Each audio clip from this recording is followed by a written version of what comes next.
ನಾಗೇಂದ್ರ ಅವರಿಗೆ ನಿಮ್ಮ ಮೈತ್ರಿ ಪಕ್ಷದ ಕತೆ ಕೇಳ್ಕೊಂಡ್ರೆ ಯಾರೆಲ್ಲ ಕುರುಬ ಸಮುದಾಯದ ನಾಯಕರುಗಳು ಕಾಂಗ್ರೆಸ್ಸಲ್ಲಿ ಅಸಮಾಧಾನ ಆಗಿದ್ದಾರೋ ಬಂದುಬಿಡಿ ನಮ್ಮ ಪಾರ್ಟಿಗೆ ಅಂತ ಹೇಳಿ ಒಂದಷ್ಟು ಆಹ್ವಾನ ಹೋಗ್ತಿದೆ ನಿಮ್ಮ ಮೈತ್ರಿ ಪಕ್ಷದ ಕಡೆಯಿಂದ ಅಂಥೇಳಿ JDS ಪಕ್ಷ ಈಗ ಇಲ್ಲಿ ಅಸಮಾಧಾನಿತರು ಇದ್ದಾರೆ. 10 ಜನ ಇದ್ದಾರೋ 15 ಜನ ಇದ್ದಾರೋ 20 ಜನ ಇದ್ದಾರೋ ಒಂದು ವೇಳೆ ಅವ್ರ ಪಾರ್ಟಿ ಬಿಟ್ಬಿಡ್ಬೋದಾದರೆ ಇವತ್ತೇ ಬಿಡಬೇಕು ಅಂತೇನಿಲ್ಲ, ಒಂದು ವರ್ಷನೋ 1.5 ವರ್ಷ ಆದಮೇಲೆ ನಿಮ್ಮ ಪಾರ್ಟಿಗೆ ಸ್ವಾಗತ ಕೋರಕ್ಕೆ ರೆಡಿಯಾಗಿದ್ದೀರಿ ನೀವು. ನೋಡಿ, ಒಂದು ಸಂಪುಟ ರಚನೆ ಆಗುವಂಥ ಸಂದರ್ಭದಲ್ಲಿ ಎಲ್ಲ ಪಕ್ಷಗಳಲ್ಲಿ ಸಣ್ಣ ಪುಟ್ಟ ಏರ್ಪೇರುಗಳಾಗ್ತಕ್ಕಂಥದ್ದು ಸಹಜ. ಈಗ ನಾವು ಯಾವುದೇ ಕಾರಣಕ್ಕೂ ಇವರಿಗೆ ಪೂರ್ಣ ಬಹುಮತ ಕೊಟ್ಟಿರ್ತಕ್ಕಂಥದ್ದು ಉತ್ತಮವಾದ ಸರ್ಕಾರ ಕೊಡಲಿ ಅಂತೇಳಿ. ಯಾರೋ ಕುರುಬ ಸಮಾಜದವ್ರು ಬರ್ತಾರೆ, ಇನ್ನೊಬ್ರು ಅದು ಕಾಮನ್, ಒಂದು ಪಾರ್ಟಿಯಿಂದ ಮತ್ತೊಂದು ಪಾರ್ಟಿಗೆ ಹೋಗ್ತಕ್ಕಂಥದ್ದು ಕಾಮನ್. ನಾವು ಈಗ ಯಾವುದೇ ಕಾರಣಕ್ಕೂ ಸರ್ಕಾರದ ವಿಷಯದಲ್ಲಿ ನಾವು ಅಲಗಾಡಿಸ್ತಕ್ಕಂಥ ಪ್ರಶ್ನೆನೇ ಇಲ್ಲ. ಏನೂ ಬೇಕಿಲ್ಲ, ನಮ್ಮ ತಿಮಿಂಗ್ಲಾನು ಬೇಕಿಲ್ಲ, ನಮ್ಮಲ್ಲಿ ಶಕ್ತಿ ಇದೆ.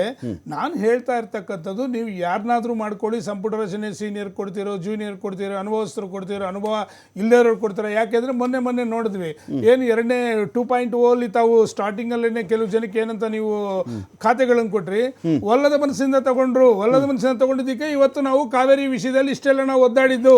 ಯಾರೊಬ್ಬ ಗೃಹ ಮಂತ್ರಿ ಅಂತಕ್ಕಂಥವ್ರನ್ನ ಕೊಟ್ಟಿದ್ದೀರಾ, ಪಾಪ ಯಾರು ಕೇಳ್ತಾ ಇದ್ರು ಕೆಲವೆಲ್ಲ ಹಳೆಯದ್ರಲ್ಲ ವಿದ್ಯಾವಂತರಲ್ಲಿ ಹಾಗೆ ಇವತ್ತು ಗೃಹ ಸಚಿವರನ್ನು ಕೊಟ್ಟಿದ್ದೀರಾ ತಾವು ಕೂಡ.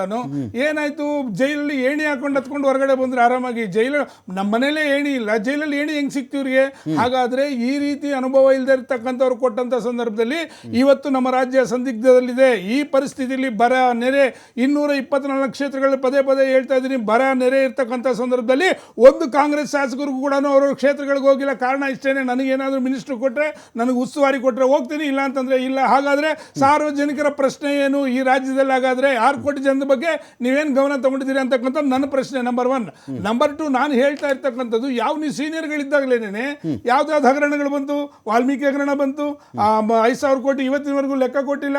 ಆ ಕಡೆ ಹೋದ್ರೆ ಮೂಡ ಬಂತು. ಇವಾಗ ಏನು ಅನುಭವ ಇಲ್ಲದೆ ಇರೋರು, ಶಾರ್ಟ್ ಅನುಭವ ಇದೆಯೋ ಇಲ್ವೋ ನನಗೆ ಗೊತ್ತಿಲ್ಲ, ಅವ್ರನ್ನ ಯಾರಾದರೂ ಮಾಡ್ಕೊಳ್ಳಿ, ಶಾರ್ಟ್ ಪೀರಿಯಡ್ ಇದೆ. ಇಂಥ ಸಂದರ್ಭದಲ್ಲಿ ನೀವು ಪ್ರಯೋಗಗಳು ಮಾಡ್ಕೊಂಡ್ಬಿಟ್ಟು ಅದನ್ನು ರಣತಂತ್ರ ರೂಪಿಸ್ತಾರೆ ಅಂತ ರೂಪಿಸಲಿ, ಪರವಾಗಿಲ್ಲ. ಮುಂದಿನ ಚುನಾವಣೆ 28ಕ್ಕೆ ನಾವೇ ಗೆಲ್ತೀವಿ ಅನ್ನೋದು ರಣತಂತ್ರ. ನೀವು ರಣತಂತ್ರ ಮಾಡ್ತೀರೋ ಇನ್ನೊಂದು ಮಾಡ್ತೀರೋ, ನಿಮ್ಗೆ ಇರ್ತಕ್ಕಂಥ ಶಾರ್ಟ್ ಪೀರಿಯಡ್. ಈಗ ರಮಾಕಾಂತ್ ಅವ್ರೆ, ನೀವು ಒಂದು ಮಾತು ಹೇಳಿ, ನೆಕ್ಸ್ಟ್ ಸೆಷನ್ ಇದೆ, ಏನ್ ಪ್ರಿಪೇರ್ ಆಗಿದ್ದೀರಾ ನೀವು? ಇವತ್ತು ಇನ್ನು ಖಾತೆಗಳು ಕೊಟ್ಟಿಲ್ಲ, ನೀವು ಖಾತೆ ತಗೊಂಡು 4 ದಿವಸದಲ್ಲಿ ಅದನ್ನೇ ಹೇಳ್ತಿದ್ದೀನಿ. 4 ದಿವಸದಲ್ಲಿದೆ. ಯಾವ ಸಚಿವರಿಗೂ ಇವತ್ತು ನನ್ನ ಖಾತೆ ಏನು, ನಾನು ಅದ್ರ ಬಗ್ಗೆ ಏನ್ ನೀವು ಬರೆದು ಕೊಡ್ತಾರ? ಇಷ್ಟು ದಿನ ಅದೇ ಪರಿಸ್ಥಿತಿ ಆಗಿದ್ದು, ಬರೆದು ಕೊಟ್ಟೇನೆ ಕಾವೇರಿ ಗಲಾಟಿನ ಕುತ್ತಿಗೆ ತಂದ್ಕೊಂಡಿದ್ದು. ಯಾರು ಹೋಗಿ ವಾಸ್ತವಾಂಶ ತೋರ್ಸಕ್ಕೆ ಇವ್ರ ಕೈಲಿ ಆಗ್ಲಿಲ್ಲ. ಇವತ್ತು ನಾಳೆ ಕೂಡ ಇದೇ ಪರಿಸ್ಥಿತಿ ಆಗುತ್ತೆ ರಾಜ್ಯದಲ್ಲಿ. ಮತ್ತೊಂದು ಏನಪ್ಪಾ ಅಂತಂದ್ರೆ, ಯಾವ ಉಚಿತಗಳಿಂದ ಇವತ್ತು ಖಾಲಿ ಆಗಿದೆ. ಇವ್ರು ಒಂದು ಚೆನ್ನಾಗಿ ಕಲ್ತ್ಕೊಂಡಿದ್ದಾರೆ ರಮಾಕಾಂತ್. ಸೀಸನ್ ವೈಸ್ಗೆ ಕಳೆದ 3 ವರ್ಷಗಳು ನೋಡಿ, ಈಗ 2ನೇ ಸರ್ಕಾರ ಬಂತು, ಒಂದಿಷ್ಟು ದಿನ ತಳ್ಳಿದ್ರು, ಬಿಡ್ದಿದ್ದು ಟೈಮ್ ಪಾಸ್ ಮಾಡ್ಕೊಂಡ್ರು, ಒಂದಿಷ್ಟು ಕಾವೇರಿ ತಳ್ಳಿದ್ರು, ಟೈಮ್ ಪಾಸ್ ಮಾಡಿದ್ರು, ಸಂಪುಟ ಪುನರ್ರಚನೆ ಟೈಮ್ ಪಾಸ್ ಮಾಡಿದ್ರು, ಡೆಲ್ಲಿಗೆ ಹೋದ್ರು, ಟೈಮ್ ಪಾಸ್ ಮಾಡಿದ್ರು. ಇವ್ರು ಹೇಗೆ ಅಂತಂದ್ರೆ, ಕೆಲಸ ಮಾಡಕ್ ಕೈಲಿ ಆಗದೆ ಇರೋದ್ರಿಂದ ಟೈಮ್ ಪಾಸ್ ಮಾಡ್ಕೊಂಡು ಸರ್ಕಾರ ಜನಗಳನ್ನ ಒಂದು ತಪ್ಪದಾರಿಗೆ ತೋರಿಸ್ತಾ ಇದೆ ಅಂತಕ್ಕಂಥ ಸ್ಪಷ್ಟವಾಗಿ ಎದ್ದು ಕಾಣುತ್ತೆ. ಎಕ್ಸೆಲ್ PU ಕಾಲೇಜು ಗುರುವಾಯನಕೆರೆ ಪ್ರಾಯೋಜಿತ ಅಖಾಡ ಬಿಗ್ ಫೈಟ್ ವಿಶೇಷ ಮತ್ತೆ ಮುಂದುವರಿಯುತ್ತೆ.